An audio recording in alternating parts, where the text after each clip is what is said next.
My name is Yadagiri. So I'm coming from Hyderabad. So నేను గత ఎన్నో సంవత్సరాలుగా మన ఈ యొక్క సైన్స్ అండ్ టెక్నాలజీ ఫ్యాకల్టీగా నేను బోధించడం జరుగుతుంది. మరి ఈరోజు ఈ యొక్క సైన్స్ అండ్ టెక్నాలజీ యొక్క ముఖ్యమైన ఉద్దేశం ఏంటి, ఎందుకు మనం సైన్స్ అండ్ టెక్నాలజీలో మనది సిలబస్గా చేయడం జరిగింది, ఇప్పటికి కూడా ఎంతోమంది స్టూడెంట్స్కి ఈ యొక్క సైన్స్ అండ్ టెక్నాలజీ అనే వరకు ఒక రకమైన భయాందోళన కలుగుతూ ఉంటుంది. సో సైన్స్ అండ్ టెక్నాలజీ అంటే ఏమీ ఉండదండి, మనకు డే టు డే లైఫ్లో మన నిత్య జీవితంలో జరిగే సంఘటనలను ఒక క్రమ పద్ధతిలో మన నిత్య జీవితానికి అనువర్తం చేస్తూ మనం లైఫ్ను కొనసాగించడమే సైన్స్ అండ్ టెక్నాలజీ. మరి ఇలాంటి సైన్స్ అండ్ టెక్నాలజీని నేను మన యొక్క తేజ అకాడమీలో బోధించడానికి ఫ్యాకల్టీగా రావడం జరిగింది. మరి ఈ యొక్క సైన్స్ అండ్ టెక్నాలజీలో మనకు శాస్త్ర సాంకేతిక పరిజ్ఞానం ఏ విధంగా అభివృద్ధి చెందింది, సో భారతదేశంలో యొక్క ఇస్రో ఏ విధంగా అభివృద్ధి చెందింది, రాకెట్లు ఏ విధంగా ఈరోజు మనకు అంతరిక్షంలోకి పంపిస్తున్నాం, అదేవిధంగా ఈ యొక్క రక్షణ రంగం అయినటువంటి డిఫెన్స్ సెక్టార్ అనేది ఏ విధంగా అభివృద్ధి చెందుతుంది, అదేవిధంగా ఈ యొక్క కంప్యూటర్ యొక్క నాలెడ్జ్ని ఏ విధంగా మనం ముందుకు తీసుకెళ్తున్నాం, ఈరోజు సూపర్ కంప్యూటర్స్ తోటి మనం ఈరోజు జీవించడం జరుగుతుంది. కాబట్టి ఇలాంటి ఎన్నో విషయాల కోసం డెఫినెట్లీ మనం ఈ యొక్క సైన్స్ అండ్ టెక్నాలజీ అనేది మన నిత్య జీవితంలో ఎంతో ప్రాముఖ్యతను సంతరించుకుంది. కాబట్టి డెఫినెట్లీ మీరందరూ కూడా ఈ యొక్క ఛానల్ని చూస్తూ సబ్స్క్రైబ్ చేస్తూ మా యొక్క సైన్స్ అండ్ టెక్నాలజీకి సంబంధించినటువంటి పూర్తి ఇన్ఫర్మేషన్ను మా నుండి పొందుతారని మరియు మంచి ఫలితాన్ని ఆశించి ఉన్నతమైన ఉద్యోగ స్థానాల్లో పొందుతారని ఆశిస్తున్నాను. Thank you. ఈ యొక్క సైన్స్ అండ్ టెక్నాలజీ ఈరోజు మనకు ప్రతి ఎగ్జామ్లో దీని యొక్క ఇంపార్టెన్స్ అనేది చాలా ప్రాముఖ్యతను సంతరించుకుంది. అది గ్రూప్ 1 ఎగ్జామ్ కావచ్చు, గ్రూప్ 2 ఎగ్జామ్ కావచ్చు, అదేవిధంగా ఎస్ఎస్సికి సంబంధించిన ఎగ్జామ్, స్టాఫ్ సెలక్షన్ కమిషన్ కావచ్చు, ఆర్ఆర్బీ ఎగ్జామ్, ఎస్ఐ, ఈ కానిస్టేబుల్, ప్రతి ఎగ్జామ్లో కూడా ఈరోజు సైన్స్ అండ్ టెక్నాలజీ నుండి మనకు 100 అవుట్ ఆఫ్లో దాదాపుగా 15 to 17 బిట్స్ అనేవి మనకు సైన్స్ అండ్ టెక్నాలజీలో కనిపిస్తున్నాయి. కాబట్టి ఈ యొక్క సైన్స్ అండ్ టెక్నాలజీని మనం ఏ విధంగా చదవాలి, సో మరి సైన్స్ అండ్ టెక్నాలజీలో ఉండేటువంటి అంశాలు ఏమిటి, సో అదేవిధంగా దీన్ని చూసినప్పుడల్లా సైన్స్ అండ్ టెక్నాలజీ అంటే ఒక విధంగా ఫియర్ లాగా ఫీల్ అవుతుంటామండి. అలా కాకుండా సో ఎన్నో రోజులు కష్టపడి దీని యొక్క ఒక ప్రణాళికను తయారు చేయడం జరిగింది, ఒక సిస్టమేటిక్ ఆర్డర్గా మీ ముందుకు తీసుకురావడం జరిగింది ఈ యొక్క సైన్స్ అండ్ టెక్నాలజీ. మరి అందులో భాగంగా ఉన్న టాపిక్స్ని మొత్తం నేను టాపిక్ వైజ్ తీసుకుంటూ దాన్ని ఒక విధంగా అనాలిసిస్ చేయడం జరిగింది. ఒక్కసారి మనము ఈ టెక్నాలజీలో ఉన్నటువంటి ఈ యొక్క టాపిక్ను ముఖ్యంగా ఈ యొక్క సిలబస్ అనాలిసిస్ కనుక మీరు చూసినట్లయితే డెఫినెట్లీ ఒక 5 నుండి 6 మార్కులు మీరు పొందుతారని నేను ఆశిస్తున్నాను. కాబట్టి టెక్నాలజీ నేను యొక్క ఇంట్రడక్షన్ చెప్తున్నప్పుడు ఎన్నో పాయింట్స్ని కవర్ చేయాలని ట్రై చేస్తున్నాను. కాబట్టి ఈ యొక్క ఇంట్రడక్షన్ ముఖ్య పాత్ర పోషిస్తుంది. తర్వాత మీకు ఈ యొక్క ఇంట్రడక్షన్ తర్వాత మీకు లెసన్ వైజ్ విత్ ఫిగర్స్ తోటి ఒక సిస్టమేటిక్ ఆర్డర్ ద్వారా ఒక లెసన్ని మనం ఇన్ డీటెయిల్గా చాలా పద్ధతి ప్రకారంగా ఏ మెటీరియల్ లేని విధంగా మనకు బోధించడం జరుగుతూ ఉంటుంది. కాబట్టి మీరు అందరూ కూడా ఈ యొక్క సిలబస్ను ఆశిస్తారని నమ్ముతున్నాను. నౌ స్టార్ట్ సైన్స్ అండ్ టెక్నాలజీలో ముందుగా ముఖ్య పాత్రను పోషించేటటువంటి టాపిక్స్ను కనుక మనం ఒకసారి చూస్తే స్పేస్ టెక్నాలజీ అంటున్నాం, అంతరిక్ష రంగం అంటున్నాం. రెండోది చూస్తే మనకి ఇక్కడ మిసైల్ టెక్నాలజీ, క్షిపణి రంగం అంటున్నాం. ఇక నెక్స్ట్ వన్ డిఫెన్స్ సెక్టార్ అంటున్నాం, రక్షణ రంగం అని చెప్తున్నాం. ఇక నెక్స్ట్ వన్ ఎనర్జీ రీసోర్స్, శక్తి వనరులు ఏంటి, మరి ఆ శక్తి వనరులలో ముఖ్యంగా ఇక్కడ ఇంకోటి చెప్పడం జరుగుతుంది, న్యూక్లియర్ ఎనర్జీ, అణుశక్తి ఏంటి, ఇవి ముఖ్య పాత్రను పోషిస్తున్నాయి ఈరోజు సైన్స్ అండ్ టెక్నాలజీలో. ప్రతి ఎగ్జామ్లో మనకు అనిపిస్తుంటుంది సర్ఫేస్ టు సర్ఫేస్ ఏంది అని ఇలాంటివి. కాబట్టి ఒక్కసారి వాటి గురించి మనం ఒకసారి ఆలోచిద్దాం, చాలా జాగ్రత్తగా వినడానికి ప్రయత్నం చేయండి. మరి స్పేస్ టెక్నాలజీలో సో ఈ యొక్క సబ్ టాపిక్స్ నేను ఎక్స్ప్లెయిన్ చేయడం జరుగుతుంది. ఏంటి space science in India. So మన ఇండియాలో ఈ యొక్క సైన్స్ అండ్ టెక్నాలజీ ఏ విధంగా డెవలప్ చేయడం జరిగింది. మరి ఇస్రో అంటున్నాం, Indian space research organisation, is head quarter is Bengaluru. So దీనికి ఎంతోమంది మనకు ఈ యొక్క ఇస్రో చైర్మన్గా పనిచేయడం జరిగింది. మొట్టమొదటిసారిగా మనకు ఎవరు పనిచేసినట్టు విక్రమ్ సారాభాయ్, తర్వాత మనకు మీనన్ పనిచేయడం జరిగింది, తర్వాత సతీష్ ధావన్ పనిచేశాడు, యుఆర్ రావు పనిచేయడం జరిగింది, రాధాకృష్ణన్ పనిచేశాడు. ఇక నెక్స్ట్ మనకు చాలా మందికి పనిచేయడం జరిగింది. చివరగా ప్రెసిడెంట్గా పనిచేసింది ఎవరు అని అంటే మనం ఏం చెప్తున్నాం అంటే కే శివన్. అబ్రివేషన్ ఇస్తాడు, what is the abbreviation of K Sivan. మనకి ఇక్కడ కే అంటే ఇక్కడ ఏంటంటే కైలాస వాడివో శివన్ అనేది ఇప్పుడు ప్రెసిడెంట్గా ఉన్నటువంటి CEO ఇన్ ఇస్రో యొక్క హెడ్ క్వార్టర్ ఎక్కడ ఉందంటే బెంగళూరు. సో మరి యొక్క ఇస్రో ఎట్లా ఏర్పడింది, మొట్టమొదటిసారిగా మనకి ఇక్కడ ఒక్కొక్క అనుగుణంగా ఉండేనండి. యాక్చువల్గా ఫస్ట్ ఏర్పడింది ఏంటంటే ఇన్కోస్పర్ అనేది ఉండే, ఇన్కోస్పర్ తర్వాత మనకు రాకెట్ లాంచింగ్ స్టేషన్ ఏర్పాటు చేశారు. దాన్ని మనం ఏమంటారు అంటే టెల్స్ అని పిలుస్తారు. తుంబా ఈక్వటోరియల్ రాకెట్ లాంచింగ్ స్టేషన్ ఎక్కడ ఉందంటే తిరువనంతపురం ఉంది. అక్కడ ఉండే ప్రజలు దానిపైన రిసీవ్ చేయడం జరిగింది. దాని యొక్క కేంద్రాన్ని మనకు శ్రీహరికోట రాకెట్ లాంచింగ్ స్టేషన్గా కన్వర్ట్ చేయడం జరిగింది. మరి ఈ యొక్క అన్నిటి గలగా ఒక హెడ్ ఉండాలనే ఉద్దేశంతో ఇస్రోని ఏర్పాటు చేశారు. ఇండియన్ స్పేస్ ఆర్గనైజేషన్ 1969 ఆగస్ట్ 15న లాంచింగ్ ఏర్పాటు చేయడం జరిగింది. దాని గురించి పూర్తి ఇన్ఫర్మేషన్ చెప్పడం జరుగుతుందండి. ఇక నెక్స్ట్ మనం చూస్తే ఆర్బిట్స్ అంటున్నాం. మరి స్పేస్ టెక్నాలజీలో 3 రకాల ఆర్బిట్స్ ఉంటాయి. Low earth orbit, sun synchronous orbit, sun transfer orbit లేదా medium earth orbit, sun synchronous orbit 750 మనకు ఒక్కొక్క దానికి 3700 కిలోమీటర్స్ యొక్క లేయర్స్ బట్టి ఆ యొక్క ఆర్బిట్స్ని క్లాసిఫై చేయడం జరుగుతుంది. ఈ యొక్క ఆర్బిట్లోకి శాటిలైట్స్ని లాంచింగ్ చేస్తారు. ఇక నెక్స్ట్ వన్ ఇస్ రాకెట్స్ అంటున్నాం. ఈ రాకెట్ అనేది మనకు న్యూటన్ 3వ నియమంపై పనిచేస్తుంది. మరి ఈ యొక్క రాకెట్స్ని మన భారతదేశంలో 4 స్టేజెస్గా డెవలప్మెంట్ చేయడం జరిగింది. 5th one is 6th stage అంటున్నాం, 5 స్టేజెస్ అంటున్నాం. ఒకటి ఎస్ఎల్వి అంటారు, ఏఎస్ఎల్వి అంటారు, పిఎస్ఎల్వి అంటారు, జిఎస్ఎల్వి అంటారు. మరి ఒక్కొక్క రాకెట్ను ఏ విధంగా డెవలప్మెంట్ చేయడం జరిగింది, తన యొక్క పేలోడ్ అంటే అంతరిక్షంలోకి ప్రవేశపెట్టేటువంటి వస్తువును కానీ, కుక్కను కానీ, శాటిలైట్ కానీ ఏమంటారు అంటే పేలోడ్ అంటారు. ఈ యొక్క పేలోడ్ యొక్క సామర్థ్యాన్ని పెంచడం కోసం, ఇంజన్ యొక్క నాణ్యతను పెంచడం కోసం, నిర్దిష్టమైన కక్షలో ప్రవేశపెట్టడం కోసం రాకెట్ని లాంచింగ్ చేస్తూ తన యొక్క అభివృద్ధిని చూపించడం జరుగుతుంది. అందులో ఎస్ఎల్వి, ఏఎస్ఎల్వి, పిఎస్ఎల్వి, జిఎస్ఎల్వి భారతదేశం యొక్క రేసు గుర్రాలని పిఎస్ఎల్వి అని పిలుస్తారు. ప్రస్తుతం ఉన్న రాకెట్ ఏంటి అంటే పిఎస్ఎల్వి మరియు ఎస్జి అంటే ఇక్కడ జిఎస్ఎల్వి అని పిలుస్తారండి. PSLV polar satellite launching vehicle, ASLV augmented satellite launching vehicle, SLV satellite launching vehicle, GSLV geo synchronous satellite launching vehicle. కాబట్టి ఇక్కడ మన భారతదేశంలో ఎక్స్పెషల్లీ క్రయోజెనిక్ ఇంజిన్ ప్రిపేర్ చేయడం జరిగింది. క్రయోజెనిక్ ఇంజిన్ ఇండియన్ టెక్నాలజీతో తయారు చేసింది, ఇండిజియన్ టెక్నాలజీతో తయారు చేసినటువంటి ఇంజనే క్రయోజెనిక్. దీన్ని మన భారతదేశంలో లిక్విడ్ ప్రొపల్షన్ స్పేస్ సెంటర్లో ఉత్పత్తి చేయడం జరుగుతుంది. ఇది మనకు ఎక్కడ ఉంది అంటే తమిళనాడు రాష్ట్రంలోని మహేంద్రగిరి కొండల్లో ఉండడం జరిగింది. కాబట్టి ఇక్కడ క్వశ్చన్ ఇస్తాడు, భారతదేశంలో రాకెట్ను ఏ స్పేస్ సెంటర్ నుంచి తయారు చేస్తున్నారంటే లిక్విడ్ ప్రొపల్షన్ స్పేస్ సెంటర్. ఇది ఎక్కడ ఉందంటే మనకు తమిళనాడు కేరళ రాష్ట్రంలో ఉండడం జరిగింది. ఇది దేని విభాగం అంటే మనకు ఇస్రో యొక్క విభాగం. కాబట్టి ఎక్కడ ఉంది మరి మన భారతదేశంలో ఈ యొక్క ఫ్యూయల్ని ఎక్కడి నుంచి తీస్తున్నారంటే మహేంద్రగిరి కొండల నుంచి తీస్తున్నారనే విషయాన్ని గుర్తుపెట్టుకోవాలి. అదంతా కూడా మనకు రాకెట్ మన భారతదేశంలో ఈ యొక్క క్రయోజెనిక్ ఇంజిన్ కనుక్కున్నటువంటి శాస్త్రవేత్త ఎస్ నంబి నారాయణ అతను ఏంటి అని అంటే ఒక అపోహాలకు లోనే అతని పైన కేరళ గవర్నమెంట్ ఏం చేసిందంటే ఆ కేసు బనాయించడం జరిగింది. ఒక 18 ఏళ్ళు సుప్రీంకోర్టులో ఉండి తర్వాత 2018 డిసెంబర్లో నిరపరాధిగా తెలుస్తుంది. దాన్ని గ్రహించిన మన ఇండియన్ గవర్నమెంట్ 2019 గాను భారతదేశంలో అత్యున్నతమైన బహుమతి అయినటువంటిది పద్మభూషణ్ అవార్డు చేసి సత్కరించడం జరుగుతుంది. కాబట్టి ఆ విధంగా రాకెట్ లాంచింగ్ స్టేషన్ జరగడం జరుగుతుంది. మరి మన భారతదేశంలో రాకెట్లు ఎన్నో అద్భుతమైన విజయాలను సాధిస్తాయి. అందులో చంద్రయాన్ 1, చంద్రయాన్ 2, మంగళయాన్ అని పిలుస్తున్నాం PSLV C-37 at a time మన ఇండియా ఒకేసారి 104 రాకెట్లను లాంచింగ్ చేస్తూ ప్రపంచాలకు దృష్టి తీసుకురావడం జరుగుతుంది. That is the importance of rockets. ఇక్కడ మన ఇండియన్ యొక్క గ్రేట్నెస్. అందులో చూడండి చంద్రయాన్ 1 అంటున్నాం, చంద్రయాన్ 2 అంటున్నాం. చంద్రయాన్ 2 తెలుసు మీకు 2019 మనకు జూలై 22 ప్రవేశపెడతారు. మరి చంద్రయాన్ 1 అనేది 2008 అక్టోబర్ 22 ప్రవేశపెడతారు. మరి ఇక్కడ చంద్రయాన్ 2 అనేది జిఎస్ఎల్వి మార్క్ 3 మన రీసెంట్ కూడా చాలాసార్లు ఎగ్జామ్లు ఇచ్చాడు. జిఎస్ఎల్వి మార్క్ 3 అనే రాకెట్ ద్వారా ప్రవేశపెడతారు. ఇక్కడ మరి జిఎస్ఎల్విలో 3 రకాల దశల ఇంజన్ ఉపయోగిస్తారు. పిఎస్ఎల్విలో మాత్రం 4 స్టేజెస్ ఉంటాయి. First one is hydroxy terminated polybutadiene ఉపయోగిస్తారు. ఇక next one is cryogenic engine ఉపయోగించడం జరుగుతుంది. థర్డ్ వన్ ఈజ్ లిక్విడ్ స్టేజ్ని ఉపయోగిస్తారు. అన్సిమెట్రికల్ మిథైల్ హైడ్రోజన్స్ ఉపయోగిస్తారు. సో ఈ విధంగా మనకు రాకెట్ని లాంచింగ్ చేయడం జరుగుతుంది.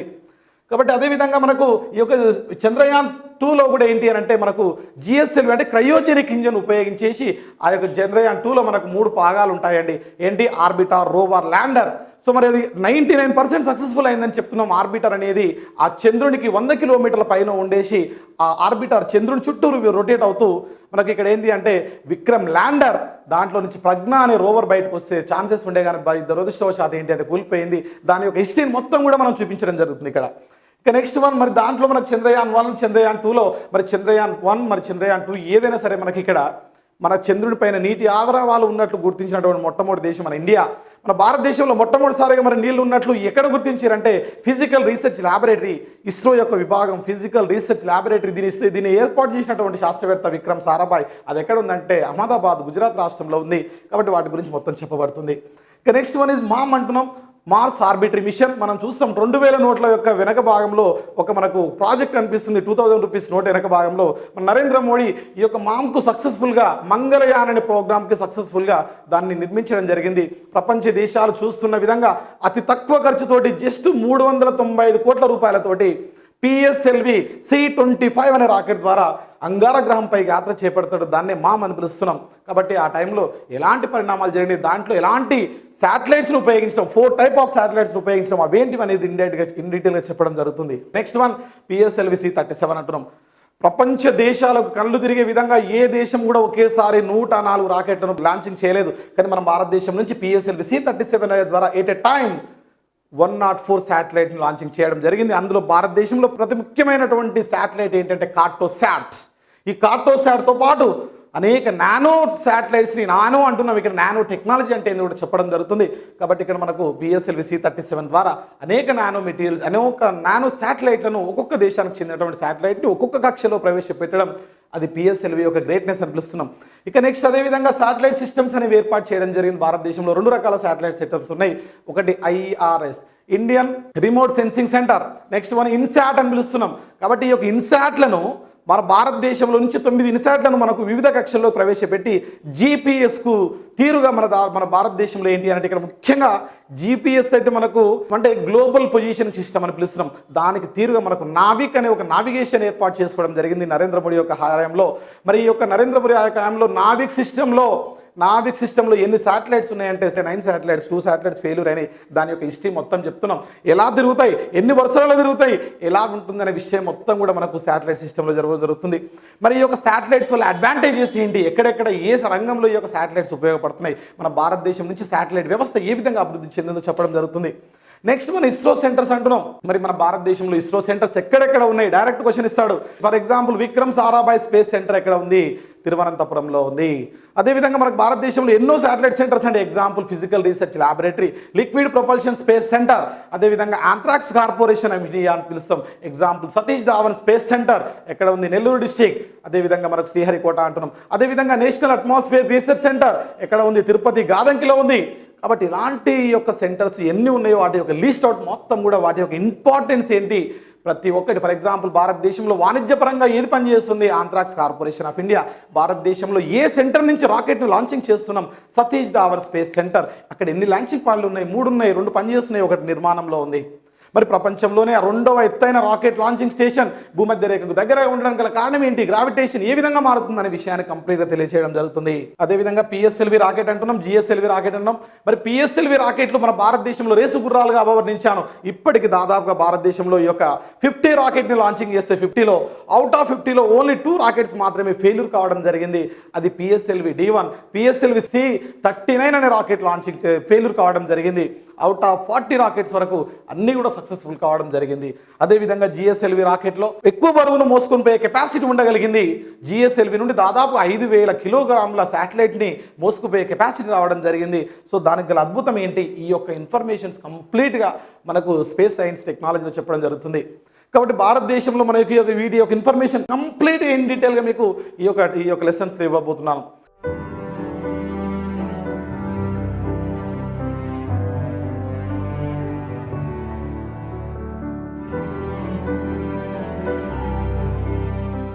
ఇక నెక్స్ట్ వన్ చూస్తే మిసైల్ టెక్నాలజీ అని పిలుస్తున్నాం. మిసైల్ మ్యాన్ ఆఫ్ ఇండియా ఎవరు అని అంటే మనకు APJ అబ్దుల్ కలాం. మనకు ఇండియన్ ఉమెన్ మిసైల్ మ్యాన్ ఎవరు అని పిలుస్తాం అంటే SC థామస్ అని పిలుస్తాం. మరి అదేవిధంగా మనకు మిసైల్స్ అని పిలుస్తున్నాం. మన భారతదేశంలో మిసైల్ టెక్నాలజీని ఏ విధంగా అభివృద్ధి చేశారు, APJ అబ్దుల్ కలాం ఆధ్వర్యంలో భారతదేశంలో 2 మిసైల్స్ అభివృద్ధి చెందాయి. ఎస్పెషల్లీ పృథ్వీ, అగ్ని. పృథ్వీలో 3 సిరీస్లు ఉంటాయి. వాటి యొక్క రేంజ్ని ఆధారంగా ఇక్కడ మళ్ళీ రేంజెస్ ఉంటాయండి. షార్ట్ రేంజ్ బాల్ అంటే ఇక్కడ మిసైల్స్ 2 టైప్స్గా వర్గీకరించారు. బాలిస్టిక్ మిసైల్స్ అంటాం, క్రూయిజ్ మిసైల్స్. కొంత ఎత్తుకు ప్రయాణం చేసిన తర్వాత లక్ష్యాన్ని టార్గెట్ చేస్తే ఇట్లా భూమి యొక్క ఆకర్షణ శక్తికి అనుకూలంగా ప్రయాణం చేస్తే బాలిస్టిక్ మిసైల్స్ అంటారు. టార్గెట్ని నేరుగా ప్రయాణం చేస్తే దాన్ని క్రూయిజ్ మిసైల్స్ అంటారు. మరి ఈ యొక్క బాలిస్టిక్ మిసైల్స్ భారతదేశంలో ముఖ్యంగా చూస్తే పృథ్వీ మిసైల్స్, అగ్ని మిసైల్స్, వీటిని డెవలప్మెంట్ చేసినటువంటి శాస్త్రవేత్త APJ అబ్దుల్ కలాం. ఎక్కడ డెవలప్మెంట్ చేసిండు అగ్ని మిసైల్స్ అంటే హైదరాబాద్ DRDLలో డెవలప్మెంట్ చేయడం జరిగింది. దానికి DRDLకి పేరు పెట్టారు APJ అబ్దుల్ కలాం. ఇక్కడ మనకు ఈ యొక్క మిసైల్ సెంటర్, మిసైల్ లైబ్రరీగా పేరు పెట్టడం జరిగింది. ఆ యొక్క లైబ్రరీకి APJ అబ్దుల్ కలాం పేరు పెట్టడం జరిగింది. మరి ఇక్కడ పృథ్వీ అంటున్నాం. పృథ్వీ సిరీస్లో 1, 2, 3 ఉంటుంది. 150 రేంజ్, 250 రేంజ్, 600 రేంజ్. పృథ్వీ 1ని ఆర్మీకి ఇచ్చారు. పృథ్వీ 2ని ఏం చేశారంటే మనకు ఎయిర్ ఫోర్స్ డిపార్ట్మెంట్కి ఇవ్వడం జరిగింది. అదేవిధంగా పృథ్వీ 3ని ఏం చేశారంటే నేవీకి ఇచ్చారు. నేవీ దీనికి ఏమి పెట్టారంటే ధనుష్ అని పేరు పెట్టారండి. అదేవిధంగా PSLVలో మనకి ఇక్కడ పృథ్వీలో 3 సిరీస్లు అయిపోయిన తర్వాత నెక్స్ట్ రాకెట్ ఏంటి అంటే అగ్ని అని పిలిచారు. వాటి యొక్క రేంజ్ ఆధారంగా అగ్నిని కూడా 4 రకాలుగా విభజించారు, 5 రకాలుగా. అగ్ని 1, 2, 3, 4. అందులో షార్ట్ రేంజ్ ఉంటుంది, మీడియం రేంజ్ ఉంటుంది, ఇంటర్మీడియట్ రేంజ్ ఉంటుంది. మరి నెక్స్ట్ వన్ ఇంకేంటి, ఇంటర్ కాంటినెంటల్ మిసైల్స్ అనేవి ఉంటాయి. అగ్ని 5 ఏమని పిలుస్తారంటే ఇంటర్ కాంటినెంటల్ బాలిస్టిక్ మిసైల్స్ అని పిలుస్తారు. మరి అదేవిధంగా క్రూయిజ్ మిసైల్స్ అంటే నిర్దేశించిన లక్ష్యానికి సరళరేఖ మార్గంలో వెళ్ళి మనం హిట్ కావడాన్ని క్రూయిజ్ మిసైల్స్ అంటాం. ఎగ్జాంపుల్ సాగరిక, బ్రహ్మోస్. సాగరిక లేదా బ్రహ్మోస్ అనేది ఏ రకమైన మిసైల్ అంటే క్రూయిజ్ మిసైల్. మరి మన భారతదేశంలో బ్రహ్మోస్ అది సూపర్ సోనిక్ మనకు మ్యాక్ నెంబర్ని కలిగి ఉంది. అసలు మ్యాక్ నెంబర్ అంటే ఏంటిదని ఎక్స్ప్లెయిన్ చేయడం జరుగుతుంది.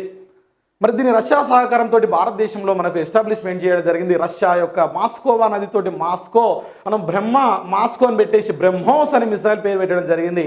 కాబట్టి ఆ విధంగా మన భారతదేశంలో అదేంటి అని అంటే it is submarine missile. So submarine మీద నుంచి కూడా మనకి ఏంటి అంటే లాంచింగ్ చేయవచ్చు.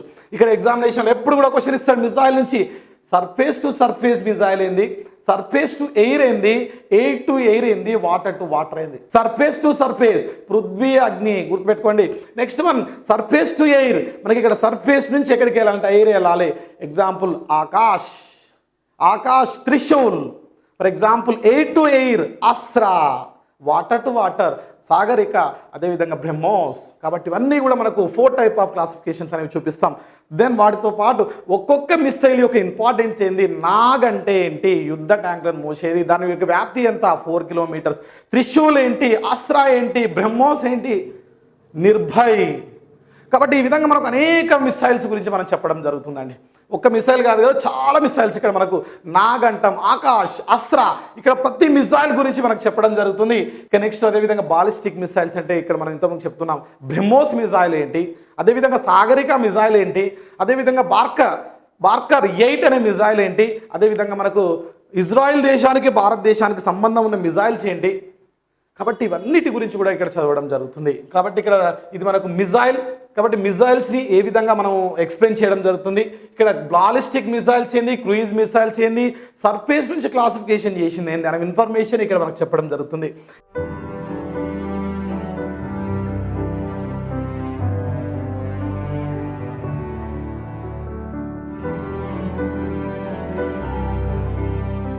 ఇక నెక్స్ట్ డిఫెన్స్ సెక్టార్ చూస్తే DRDO defence research and development organisation head quarter is New Delhi. మరి ఇక్కడ 3 ఉంటాయండి. ఆర్మీ ఫోర్స్ ఉంటుంది, ఎయిర్ ఫోర్స్ ఉంటుంది, నేవీ ఉంటుంది. దాని చీఫ్ అడ్మిరల్ ఎవరు, వాళ్ళ ర్యాంకర్స్ ఏంటి. ఇక నెక్స్ట్ వన్ చూస్తే ఇక్కడ మనకి ఇక్కడ చూడండి ఇండియన్ ఆర్మీలో వార్ ట్యాంక్ల పైన ఎప్పుడు క్వశ్చన్స్ ఇస్తాడు. మరి వార్ ట్యాంక్స్ ఏమేమి ఉన్నాయి భారతదేశంలో, మనకి వార్ ట్యాంక్స్ అర్జున్ అంటాం, భీష్మ అంటాం, వైజయంత అంటాం. ఇవన్నీ కూడా ఏంటంటే వార్ ట్యాంక్స్. మరి ఇక్కడ మొత్తం కూడా గుర్తుపెట్టుకోవాలి. మనకు కరియప్ప ఏంటి, ఇతని యొక్క స్పెషాలిటీ ఏంటి, భారతదేశంలో మొట్టమొదటిసారి ఈ యొక్క ఇండియన్ ఆర్మీలో చేరినటువంటి వ్యక్తి ఎవరంటే కరియప్ప. అతని పేరు మీద ఆయన ఎప్పుడు చేరింది, మరి 1949 జనవరి 15 చేరడం జరిగింది. ఆ జనవరి 15 ఇండియన్ ఆర్మీ డేగా సెలబ్రేట్ చేస్తున్నాం. మరి అతని యొక్క హిస్టరీ ఏంటి.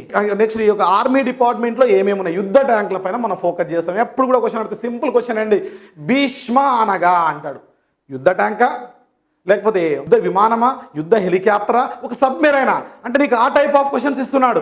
అర్జున్ అనగా అని అంటాడు. అర్జున్ అంటే మరి సినిమా హీరో కాదండి ఇక్కడ.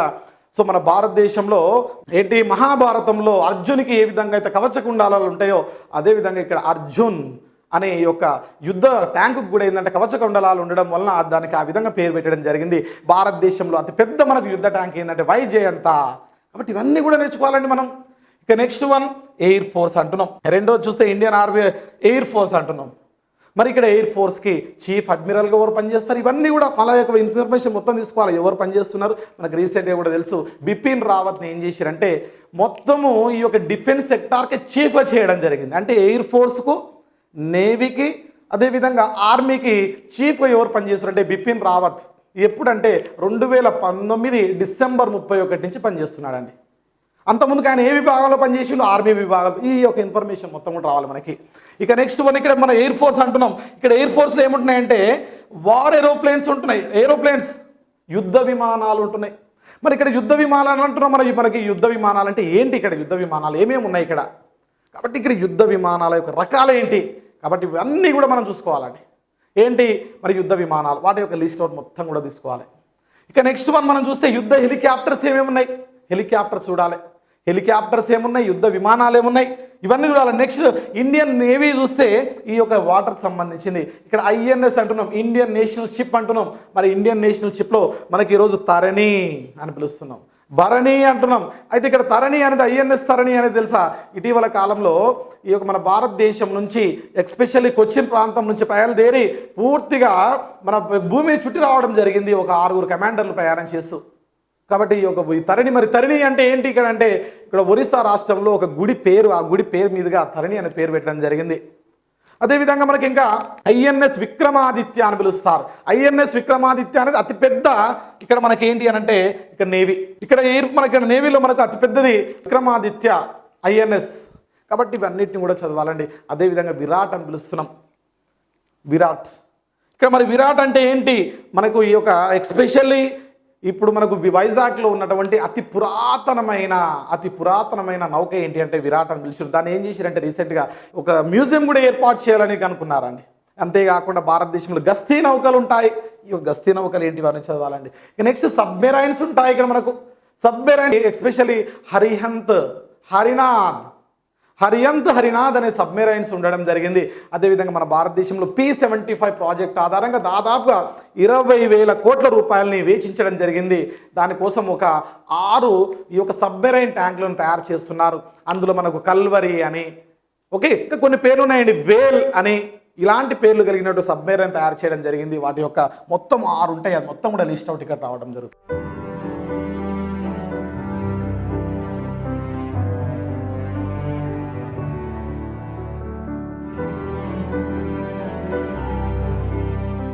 నెక్స్ట్ వన్ చూస్తే మనకు ఎనర్జీ రిసోర్స్, శక్తి వనరులు అని పిలుస్తున్నాం. మన భారతదేశంలో శక్తికి ప్రాధాన్యత ఇవ్వడం జరిగింది. పంచవర్ష ప్రణాళికలో 6వ ప్రణాళికని ఏమని పిలుస్తారంటే శక్తి ప్రణాళిక అని పిలుస్తారు. చూడండి, ఇక్కడ మరి కన్వెన్షనల్ ఎనర్జీ అంటున్నాం, నాన్ కన్వెన్షనల్ ఎనర్జీ అంటాం. తరిగిపోయే శక్తి వనరులు, తరిగిపోని శక్తి వనరులు ఏంటి, బొగ్గు, అదేవిధంగా పెట్రోలియం, అదేవిధంగా న్యాచురల్ గ్యాసెస్. ఈ యొక్క తరిగిపోయే శక్తి వనరులు, బొగ్గులో నాణ్యతమైన బొగ్గు ఆంథ్రసైట్, కోలు, కోకు, బిటుమినస్, సెమీబిటుమినస్, ఆంథ్రసైట్, లిగ్నైట్, ఇవన్నీ కూడా చదవడం జరుగుతుంది. కార్బన్ పర్సెంటేజ్ ఆధారంగా శుద్ధమైన బొగ్గు ఆంథ్రసైట్ అని పిలుస్తారు. భారతదేశంలో అతిపెద్ద బొగ్గు గని జురియా, అతి ప్రాచీన బొగ్గు గని రాణిగంజ్, వెస్ట్ బెంగాల్లో రాణిగంజ్ ఉంటే జురియా జార్ఖండ్ రాష్ట్రంలో ఉంది. మరి వీటిని వెలికి తీయడం కోసం ఎన్టీపీసీలను ఏర్పాటు చేయడం జరిగింది, national thermal power corporation in 1975. ఈ యొక్క డీటెయిల్ మొత్తం కూడా మనకి ఇక్కడ చెప్పడం జరుగుతుంది బొగ్గు గురించి. పెట్రోల్ అనేది ఒక ఫోసిల్ ఫ్యూయల్, సహజ వాయువు అనేది ఒక ఫాసిల్ ఫ్యూయల్. మరి ఇది పెట్రోలియం అనే ముడి పదార్థం నుంచి సంగ్రహిస్తారు. ఈ పెట్రోలియం ముడి పదార్థాలు ఎక్కడి నుంచి ఏర్పడుతున్నాయి అంటే ప్లాంక్టాన్స్ అనే సూక్ష్మజీవుల నుంచి ఏర్పడుతున్నాయి. ప్లాంక్టాన్స్ ఎక్కడ ఉంటాయి, సముద్ర తీరాల్లో ఉండే సూక్ష్మజీవులు భూమి అంతర్భాగంలోనికి వెళ్ళి కొన్ని 100,000 సంవత్సరాల తర్వాత ఒక ఇంధనంలాగా మారుతుంది. అదే పెట్రోలియం ముడి ఖనిజాల పెట్రోలియం నుంచి సంగ్రహించి అంశిక స్వేదన ప్రక్రియ ద్వారా, ఫ్రాక్షనల్ డిస్టిలేషన్ ద్వారా పెట్రోల్, డీజిల్, కిరోసిన్, న్యాచురల్ గ్యాసెస్ను సపరేట్ చేయడం జరుగుతుంది. మరి మన భారతదేశంలో న్యాచురల్ గ్యాసెస్ని చూస్తే సిఎన్జి గ్యాస్, ఎల్పిజి గ్యాస్, ఇవన్నీ కూడా natural gases. LPG liquefied petroleum gas, CNG compressed natural gas, PNG piped natural gas or pressured natural gas. అందులో ఏమేమి ఉంటాయి, సిలిండర్ ఎంత బరువు ఉంటుంది, ఎంటీ సిలిండర్ ఎంత బరువు ఉంటుంది, ఫుల్ సిలిండర్ ఎంత బరువు ఉంటుంది, మొత్తం కూడా మనకు డీటెయిల్స్ ఇవ్వడం జరుగుతుంది. మరి ఇక్కడ నాన్ కన్వెన్షనల్ ఎనర్జీస్ చూడండి, solar project, solar city Himachal Pradesh, solar state Himachal Pradesh, Simla solar city. వాటి గురించి సపరేట్గా సిలికాన్స్ ఎక్కడ ఉపయోగిస్తారు, జెర్మేనియం ఉపయోగిస్తారు, ఫోటో వోల్టాయిక్ ఏంది, ఫోటో ఎలక్ట్రిక్ ఏంటి, కంప్లీట్ డీటెయిల్స్ ఇన్ఫర్మేషన్ ఇస్తారు. భారతదేశంలో సోలార్ ఎనర్జీ నుంచి ఎంత విద్యుత్ ఉత్పత్తి చేస్తున్నామని. నెక్స్ట్ హైడ్రల్ ఎనర్జీ, నీటి నుంచి మనకు స్థితిశక్తిని గతిశక్తిగా మార్చి విద్యుత్ శక్తిని ఉత్పత్తి చేస్తారు. మరి భారతదేశంలో ఎక్కడెక్కడ హైడ్రల్ ప్లాంట్స్ ఏర్పాటు చేసి ఎంత విద్యుత్ శక్తిని ఉత్పత్తి చేస్తారని ఇన్ఫర్మేషన్ ఇస్తాం. నెక్స్ట్ బయోఫ్యూయల్స్, జీవ ఇంధనం, జీవుల నుంచి తయారు చేస్తారు. Biogas, bio ethanol, bio fuel, biodiesel, వీటిని తయారు చేయడం జరుగుతుంది. ట్రాన్స్ఎస్టరిఫికేషన్ ప్రాసెస్ ద్వారా బయోడీజిల్ని తయారు చేస్తారు. జెట్రోపా, కానుగు చెట్ల ద్వారా బయోఫ్యూయల్ని తయారు చేయడం జరుగుతుంది, బయోడీజిల్ని తయారు చేస్తారు. అదేవిధంగా బయోగ్యాస్ అంటున్నాం, పశువుల యొక్క పేడ, జంతువుల యొక్క పేడ. ఈ యొక్క పేడను కుల్లింప చేసి ఎనరోబిక్ బ్యాక్టీరియా ద్వారా ఏం చేస్తున్నామంటే మీథేన్ వాయువును తయారు చేస్తారు. మీథేన్ వాయువుని మనం ఇక్కడ ఏమంటామంటే biogas, gobar gas, fire dam, global warming create చేస్తుంది మీథేన్ గ్యాస్. మరి ఈ యొక్క మీథేన్ వాయువు అనేది దాని గురించి కంప్లీట్గా ఇన్ఫర్మేషన్ ఇవ్వడం జరుగుతుంది. అంతేకాకుండా భారతదేశంలో ఈ యొక్క బయోగ్యాస్ ప్లాంట్ల కోసం ఏర్పాటు చేసినటువంటి ఒక స్కీమ్ ఏంటి అంటే గ్రామలక్ష్మి దేనికి సంబంధించింది అంటే ఈ యొక్క బయోగ్యాస్ ప్లాంట్కి సంబంధించింది. కాబట్టి ఆ యొక్క ఇన్ఫర్మేషన్ మొత్తం కూడా మనకి ఇక్కడ బయోఫ్యూయల్స్లో ఇస్తాం. బయోఫ్యూయల్స్ అంటే 4 ఫ్యూయల్స్ ఉంటాయి, 4 ఫ్యూయల్స్ గురించి కంప్లీట్ ఎక్స్ప్లెనేషన్ డీటెయిల్స్ ఇచ్చా. నెక్స్ట్ హైడ్రోజన్ గ్యాస్ అంటున్నాం. మరి హైడ్రోజన్ గ్యాస్, వాటర్ని హైడ్రాలసిస్ చేసిన హైడ్రోజన్ గ్యాస్ వస్తుంది. అదేవిధంగా మనకి ఇంకా అకర్బన పదార్థాలను వేడి చేసినప్పుడు, నీటిని వేడి చేసినప్పుడు వాటర్ వస్తుంది. ఆ వాటర్ యొక్క ఫ్యూయల్ అనేది నాన్ పొల్యూటెంట్ ఫ్యూయల్. ఈరోజు పెట్రోల్కు, డీజిల్కి, కిరోసిన్కి ప్రత్యామ్నాయంగా ఉపయోగిస్తున్న ఫ్యూయల్ ఏంటి అంటే హైడ్రోజన్ ఫ్యూయల్. దాన్ని మరి వాటర్ గ్యాస్ అంటున్నాం, ప్రొడ్యూసర్ గ్యాస్ అంటున్నాం, కోల్ గ్యాస్ అంటున్నాం. ఏమేమి ఉంటాయి, ఎంత ఎనర్జీ వస్తుంది, ఏ రంగంలో ఉపయోగిస్తారు అనేది ఇంపార్టెంట్. నెక్స్ట్ జియోథర్మల్ ఎనర్జీ, భూమి యొక్క అంతర్భాగం నుంచి తీసినటువంటి ఎనర్జీని జియోథర్మల్ ఎనర్జీ అంటాం. మన భారతదేశంలో మొట్టమొదటిసారిగా ఈ యొక్క హిమాచల్ ప్రదేశ్లోని మణికరణ్ అనే ప్లేస్ నుండి ఈ యొక్క జియోథర్మల్ ఎనర్జీని వెలికి తీయడం జరుగుతుంది. తర్వాత అదేవిధంగా జమ్మూ అండ్ కాశ్మీర్లో ప్యూగా లోయ నుంచి జియోథర్మల్ ఎనర్జీని తీస్తున్నాం. ఎంత ఎనర్జీ వస్తుంది, ఏ విధంగా తయారు చేస్తారు, అదేవిధంగా మన భారతదేశంలో ఎక్కడెక్కడ జియోథర్మల్ ఎనర్జీ కేంద్రాలు ఉన్నాయో చెప్పడం జరుగుతుంది. ఇదంతా కూడా ఎనర్జీ రీసోర్స్ గురించి ఉంటుంది అని.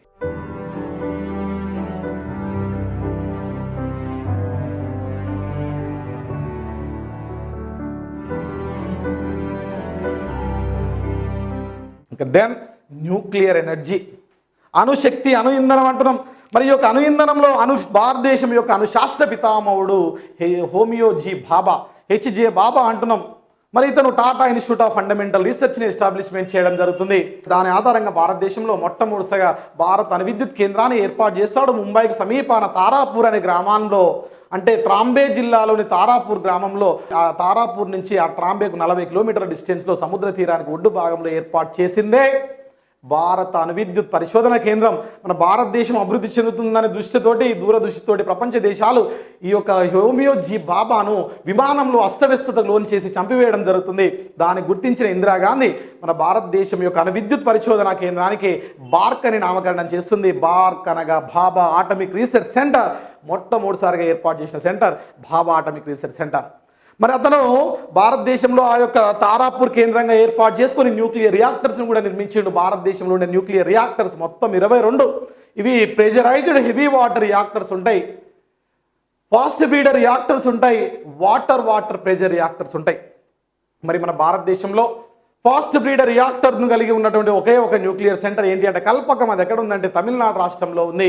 మరి అదేవిధంగా భారతదేశంలో ఎక్కువగా న్యూక్లియర్ సెంటర్స్ కలిగింది రావత్బాట్ ఇన్ రాజస్థాన్, ఉత్తరప్రదేశ్లో ఉంటుంది ఒకటి. ఏంటి అంటే ఉత్తరప్రదేశ్లో ఉండేది నరోరా. ఈ యొక్క నరోరా అణు విద్యుత్ కేంద్రం నుంచి ఉత్తరప్రదేశ్లో వ్యవసాయ రంగానికి విద్యుత్ ఉత్పత్తి చేస్తున్నారు నరోరా. అదేవిధంగా మనకు కుడంకులం అనే విద్యుత్ కేంద్రం ఉంది. ఎక్కడ ఉందంటే తమిళనాడు రాష్ట్రంలో ఉంది. ఎక్కువ విద్యుత్ కెపాసిటీని కలిగి ఉంటుంది. 2 ప్లాంట్స్ ఉన్నాయి. ఒక్కొక్క ప్లాంట్ 1000 మెగావాట్ల విద్యుత్ను ఉత్పత్తి చేస్తుంది. ఇదే మనకు శ్రీలంక దేశానికి కరెంట్ ఎక్స్పోర్ట్ చేస్తున్నటువంటి విద్యుత్ కేంద్రం ఏంటంటే న్యూక్లియర్ రియాక్టర్ ఏంటంటే కుడంకులం. ఏ రాష్ట్రంలో ఉందంటే తమిళనాడు రాష్ట్రంలో ఉంది. ఈ కుడంకులం అనే విద్యుత్ కేంద్రమే రష్యా మరియు ఇండియా సహకారంతో ఏర్పాటు చేశారు. కాబట్టి ఇది అంటే 2 ఇటుతో ఏర్పాటు చేసినటువంటిది అనేది గుర్తుపెట్టుకోవాలి.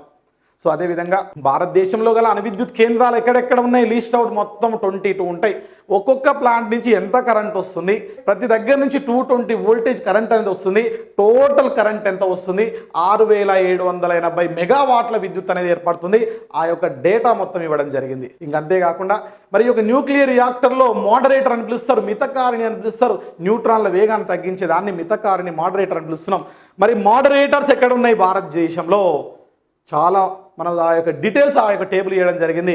ఏంటి మరి తెలంగాణ రాష్ట్రంలో మనుగూరు, నంగల్ పంజాబ్, టుటికోరస్ తమిళనాడు, తాల్చేర్ ఒడిస్సా, కైగా కర్ణాటక. కాబట్టి ఇవన్నీ కూడా మనకు ఈ యొక్క భారత కేంద్రాలు భారతదేశంలో ఎప్పుడు కూడా మ్యాచ్ ద ఫాలోయింగ్ క్వశ్చన్ అనేది ఎగ్జామ్లో వస్తుంటుంది. కాబట్టి ఆ టాపిక్ కనుక చూసినప్పుడు మీకు ఇన్ డీటెయిల్గా చాలా క్లియర్గా ఎప్పుడు ఏర్పాటు చేసిరు, ఎక్కడ ఉంది, దాని యొక్క ఇంపార్టెన్స్ ఏంది అని చెప్పడం జరిగింది. మరి మన భారతదేశంలో ఎనలేని సేవలు చేయడం జరిగింది ఈ యొక్క హెచ్జే భాభా, హోమియో జహాంగీర్ భాభా. అందుకే అతన్ని భారతదేశం యొక్క అణుశాస్త్ర పితామహుడు అని పిలుస్తారు. అంతరిక్ష పితామహుడు విక్రమ్ సారాభాయ్ అయితే అణుశాస్త్ర పితామహుడు అంటే హెచ్జే భాభా, హోమియో జహాంగీర్ భాభా. కాబట్టి ఈ యొక్క ఇన్ఫర్మేషన్ కంప్లీట్గా మీకు ఆ యొక్క టాపిక్ని తీసినప్పుడు చాలా క్లియర్గా ఒక సిస్టమేటిక్గా ఒక పాయింట్కి ఇంకో పాయింట్కు ఎక్కడ చూసినా పొంతన లేకుండా ఉందండి. అలా కాకుండా ఒక సిస్టమేటిక్గా ఆర్డర్లో ఇవ్వడం జరిగింది. మరెన్నో వీడియోస్ కోసం తేజ అకాడమీ యూట్యూబ్ ఛానల్ని సబ్స్క్రైబ్ చేయండి.